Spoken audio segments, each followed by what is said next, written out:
¿Cómo se llama? Estimados estudiantes, debido a la situación producida por la llegada del coronavirus a nuestro país, nos hemos visto en la obligación de diseñar un material audiovisual que les permita avanzar en su proceso de aprendizaje. Es por ello que a continuación les narraré un breve resumen de la Segunda Guerra Mundial. Es importante señalar que lo expuesto en este material audiovisual será evaluado en la próxima prueba de nivel. Por lo tanto, es muy importante que lo aprovechen y luego desarrollen la actividad junta al correo electrónico creado para el curso, como estrategia para contener el material del estudio. La Segunda Guerra Mundial se inicia con la invasión a Polonia el 1 de septiembre de 1939. La Segunda Guerra Mundial es la contienda bélica más devastadora de todos los tiempos. Para entender cómo se llegó a este punto, debemos retroceder unos años atrás. El Tratado de Versalles había puesto fin a la Primera Guerra Mundial, en la cual Alemania había salido muy perjudicada tras perder el territorio y serle impuestas desproporcionadas compensaciones que debían pagarle a los vencedores. Los alemanes necesitaban de un líder que los guiara como pueblo y que les hiciera recordar tiempos pasados y mejores. Cabe destacar que los políticos y la constitución vigente no respondían a las inquietudes y necesidades del pueblo alemán. En este contexto, surge un tipo como Adolf Hitler, quien tras haber sido expulsado de la Escuela de Bellas Artes, imagínense, y haber vivido en las calles, supo canalizar la rabia y los anhelos de todo un país. Si se puede decir algo bueno de Hitler, es que era un excelente orador y como maestro de propaganda política se destacó entre sus pares. Denn als unsere Partei gerade 7 Mann hoch war, sprach sie schon 2 Grundsätze aus. Erstens, sie wollte eine wahrhaftige Weltanschauungspartei sein.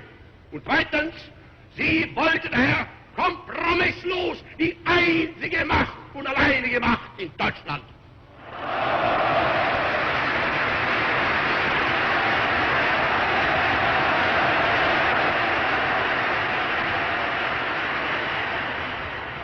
Wir mussten als Partei in der Minorität bleiben, weil wir die wertvollsten Elemente des Kampfes und des Opfersinns in der Nation mobilisierten, die zu allen Zeiten nicht die Mehrheit, sondern die Minderheit ausgemacht haben.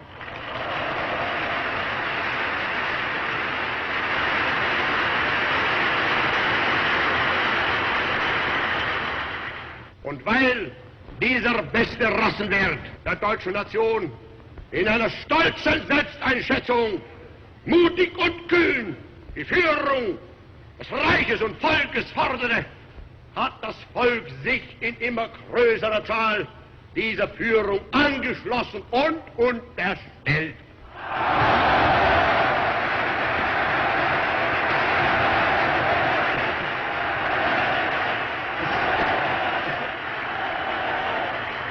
Das deutsche Volk ist glücklich in dem Bewusstsein, dass die ewige Flucht der Erscheinungen nunmehr endgültig abgelöst wurde von einem ruhenden Pol.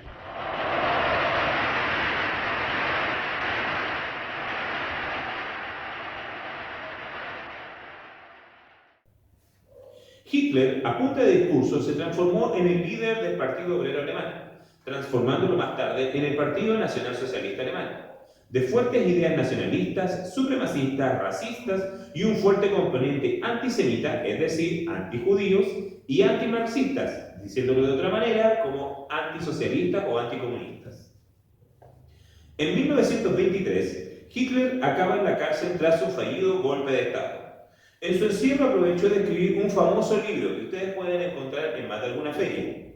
El libro se llama Mi lucha, que si bien la crítica lo evalúa como un libro con escasa calidad literaria, se transformaría más adelante en el evangelio de la ideología nazi. Luego de su encierro, Hitler vuelve a la arena política y en 1932 logra un triunfo de mayoría simple, que le permitió ascender al cargo de nada más y nada menos que canciller alemán al año siguiente. Nace de esta manera el Tercer Reich, el tercer gran imperio alemán, en un momento de profunda crisis económica a nivel mundial. Rápidamente y con una imagen de legalidad, Hitler establece un régimen totalitario, es decir, controlaba la vida pública y privada de las personas, liquidando las instituciones democráticas de la República de Weimar. Mediante una ley habilitante, se destituye a los partidarios del Partido Comunista de Alemania y se les confina a campos de concentración. La persecución a los judíos en Alemania por parte del régimen nazi se transforma en una política de Estado activa. Hitler no hizo caso a las obligaciones señaladas para Alemania en el Tratado de Versalles, creando un fuerte Estado militar, lo que provocó tímidas protestas en los líderes de Francia e Inglaterra. En el año 1938, comienza a poner en práctica su política de expansión territorial, incorporando a Austria entre sus dominios. Ese mismo año, Hitler amenazó con desencadenar una guerra europea, a menos que los Sudetes, una zona fronteriza con Checoslovaquia, con una mayoría de población etnia alemana, fueran cedidos a su naciente imperio. Para resolver el conflicto se sentaron a hablar en Múnich alemanes, franceses, ingleses e italianos. A los checoslovacos ni siquiera los invitaron.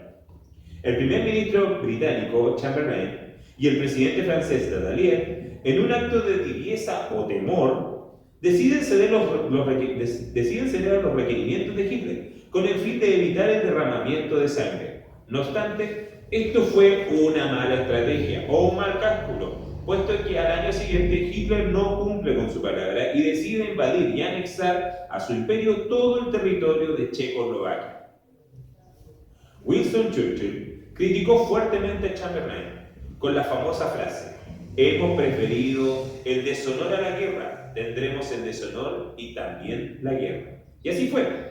Para construir un gran imperio, los planes de Hitler pasaban por anexar Polonia, que era un país surgido del Tratado de Versalles. Sus tierras habían pertenecido antes a Alemania, Austria y Rusia. A los polacos se les había concedido una franja de tierra para que tuvieran una salida al mar Báltico a través del corredor de Danzig, partiendo Alemania en dos.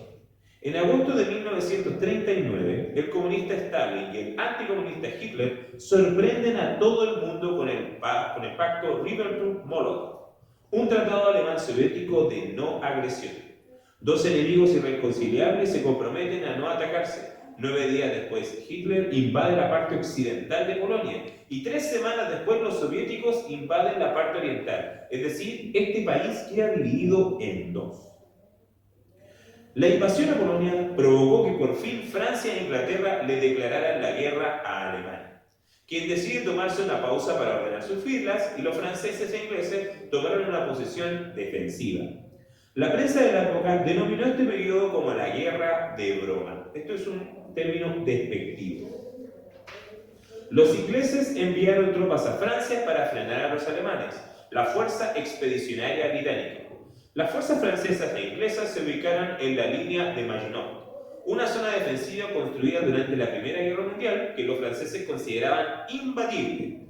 Durante este periodo de calma, los soviéticos invadieron Finlandia, pero tuvieron grandes bajas en su ataque. Finalmente, las fuerzas soviéticas no pudieron cumplir su objetivo, solo lograron conquistar algunos territorios fronterizos. Ante esto, Hitler pensó que el ejército rojo era débil y estaba conformado por infrahombres. Hitler, confiado en sus avances de expansión territorial y ante la pasividad de los líderes europeos, decide ocupar los territorios de Dinamarca y Noruega. Los alemanes finalmente acaban con la Guerra de Broma y en mayo de 1940, tras atacar simultáneamente Luxemburgo, Bélgica, Países Bajos y Francia, con el método que él mismo había utilizado en Polonia, la Guerra Relámpago, consiguen introducir toda la fuerza alemana en el territorio francés, por medio de tanques modernos en un terreno que era considerado imposible el paso para un ejército mecanizado como era en la época: el bosque de las Ardenas. El ejército aliado estaba rodeado y la batalla de Francia estaba completamente perdida. A finales de este mes, se desarrolló en la ciudad de Dunkerque una rápida y dramática evacuación de las tropas aliadas en territorio francés. Alemania tuvo en ese minuto la oportunidad de dar el golpe de gracia al ejército aliado, pero algo ocurrió. No se sabe qué puede ser, puesto que dejó escapar a nada menos que 300.000 soldados aliados. El motivo de esto se desconoce. Hoy en día existe un debate que sigue generando innumerables teorías. La batalla de Francia no duró mucho tiempo más, puesto que Hitler se reunió con los altos mandos franceses el 22 de junio de 1940, con quienes solicitaron un armisticio. Hitler, de modo simbólico, o podríamos decir incluso irónico, solicita que el armisticio se firmara en el mismo vagón de tren el cual se había firmado el armisticio con Francia durante la Primera Guerra Mundial, solo que esta vez se había invertido los papeles, sentándose a Alemania en el lugar del vencedor. Así se puso fin a la guerra en Francia, la cual queda dividida en dos. Una parte ocupada por los alemanes, la cual comprendía también París, y la otra administrada por un gobierno colaboracionista con sede en Vichy, presidida por el mariscal Philippe Pétain, el cual se conoció como la Francia de Vichy. Charles de Gaulle inmediatamente se le declaró en contra del gobierno de Vichy y proclamó la Francia libre, que llamó al pueblo a formar una resistencia francesa contra el régimen nazi.